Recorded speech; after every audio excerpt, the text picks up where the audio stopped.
నరసింహస్వామి మన పుణ్యస్థలిలో ఉగ్ర నరసింహుడిగా దర్శనమిస్తూ ఉన్నారు.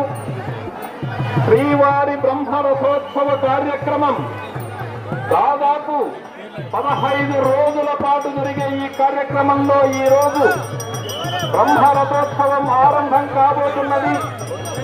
ఈ కార్యక్రమం రథమునకు వెనుక ఒత్తులు వేయడానికి మన ప్రాంతము నుండి రథాన్ని వెనుకుండి నడిపించడానికి కుటాగుళ్ళ